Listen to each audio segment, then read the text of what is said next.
Here we have the all-new 2023 Ford Escape.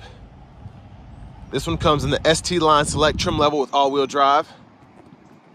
And with this one being a hybrid, we get the 2.5 liter naturally aspirated 4-cylinder hybrid engine, made it to an ECVT, giving us 200 horsepower, I think 200 net horsepower, 155 pound-feet of torque. And this one comes in the Vapor Blue Metallic on ebony part vinyl cloth interior.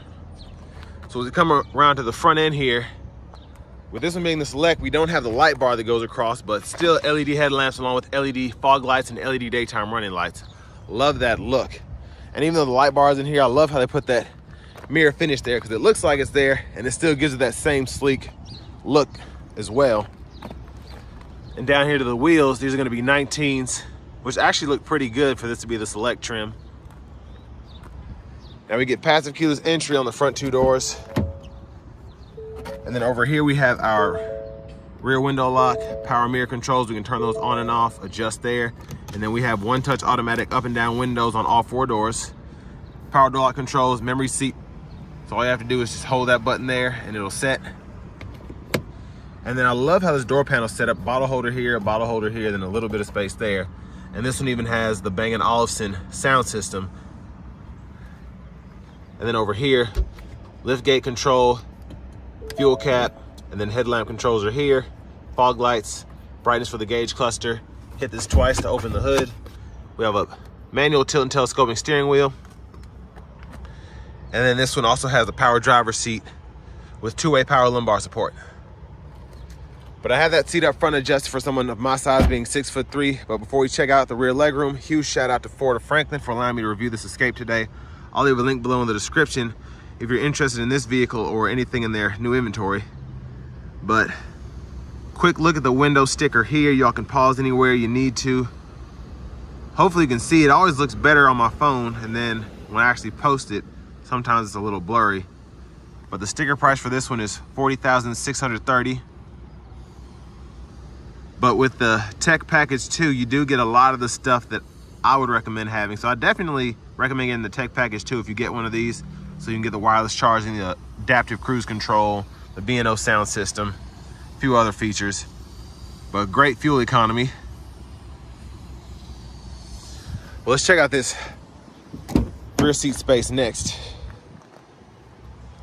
So it doesn't look like a lot of room, but then we can push that seat all the way back. I'm pretty impressed by the leg room. I could definitely scoot the seat up a little bit more, but I mean, I reviewed another Escape, a Platinum, and I think I had about the same leg room. Still impressed because this is one of the smallest SUVs that Ford offers right now.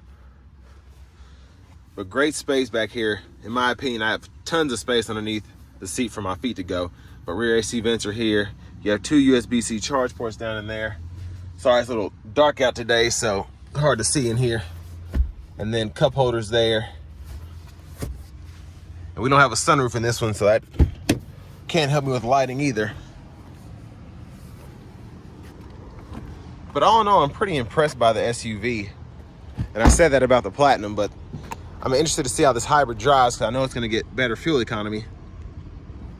Fuel filler here. And then as we come around to the back, tons of space. And I love that you can slide the seat because you can see the difference when the seat's up and when the seat's back.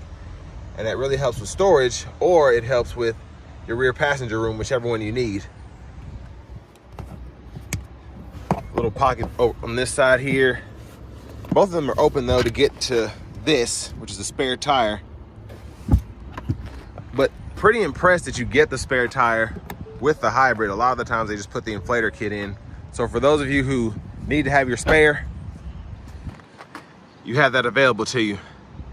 And then the back end there, LED tail lamps. And I love that even with the hybrid, you get a dual exhaust because a lot of, I should say most vehicles that are hybrids don't give you that option. And it makes this look that much more sporty.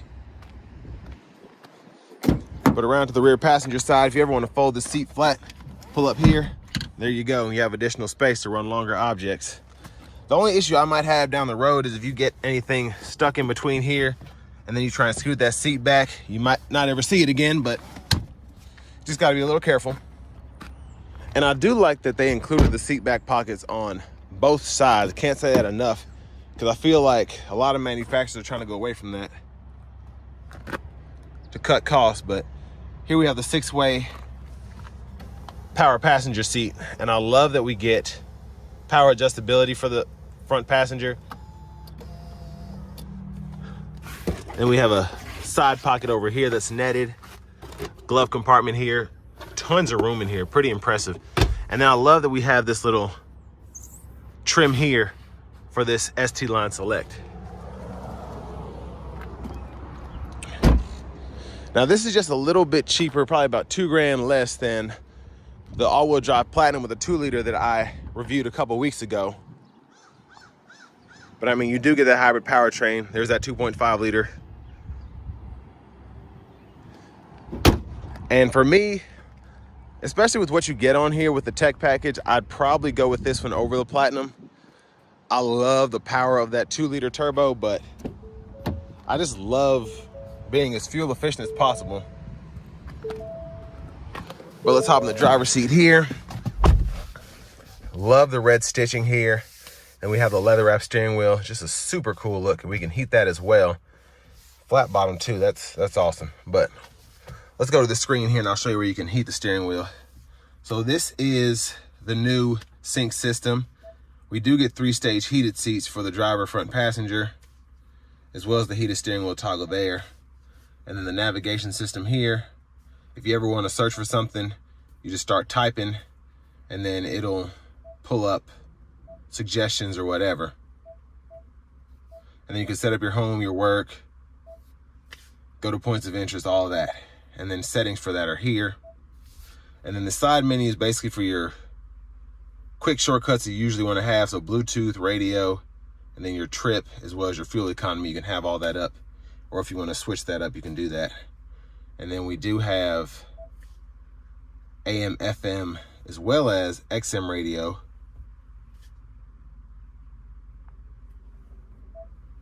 And then we also get wireless Apple CarPlay, wireless Android Auto compatibility. If I go in here, it'll show you those sources there. So it's a little, it takes some getting used to because you really have to push down on this and make sure that it's hearing what you're saying. But if you need to adjust your cruise control from adaptive with this tech package too, you can switch to normal, or you can turn the lane centering off. Me personally, I like to have all of that available to me. And then we have 4 drive modes here: normal, eco, sport, and then slippery, which is awesome when you have that all-wheel drive capability, even if it is a naturally aspirated hybrid. But we'll see how it does on the test drive again. And then settings here, if you ever need to sync your phone. Search for your vehicle on your device and select it once. Pretty easy to do. And then your vehicle settings are here. General settings. Everything makes sense where it should be, where it is. And if you need to adjust your sound with this B&O sound system, hit the sound there. Go to the tone settings, adjust your bass, treble, mid-range to get that crisp quality sound that you want.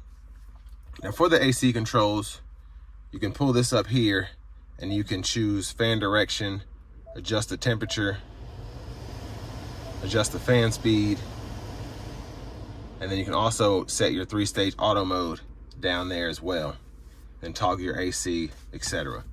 So everything's on the screen. It's the same as it would normally be. And then backup camera, guidelines follow you as you turn the steering wheel. Then you have that 360 view to your right. And then down here, we have our push button start, volume controls. We can click that to mute. And then we have our quick shortcuts for the drive modes as well. So you can hit that, it automatically pulls that up and you can adjust as you need to. And then camera here, this pulls up your front camera with the 360 view. And then you have your defrost there. So all of your shortcuts that you might not want to have to go through your whole system to use, you can pull up down here. Hazards are there. And then you have a 12 volt, a USB-C, USB-A port there, and then a wireless charging pad is part of that tech package too. And then your shifter, hit the brake, it's a rotary, so reverse, neutral drive, hit L for that low gear. And then you have your electronic parking brake, pull up to engage, hit the brake, press down to disengage. And then you have your automatic brake hold, which you can toggle there. 2 cup holders, decent sized storage in the center console cubby space. Sunglasses holder here. Sorry if it's dark in there. And there's a view of the back seat from up here. And we do have our dome lights, which are gonna be nice and bright. And then back to the steering wheel. Turn signals there, high beams, you can turn them off and then you can flash there. And you have your windshield wipers here, so you get 1 time, and then you have intermittent low, high. You can adjust your intermittent wipers here. And then you have your rear wiper there. So intermittent low, or on, intermittent, then low. And you have to like flip the switch that way. Pull back for rear wiper fluid, push up for front wiper fluid. And then back to the steering wheel, you do have the adaptive cruise that you can toggle here when that's on, and then you can adjust the gap here, the lane keeping system, toggle that on and off, and you can adjust the speed here, volume controls here, voice recognition button there, and then Bluetooth control here. You can go through your track list or radio station presets, and then here you can adjust your all digital gauge cluster menu. So you go to my view. I like this because tire pressure sensors are there, and this is what comes just stock on the screen. You can configure that if you want to. And then the trip energy one is pretty neat too. So go in there, and it'll keep track of your fuel economy. Again, the push button starts there. And then we have a key fob with remote start, and then we can hit that twice to open and shut the power lift gate as well.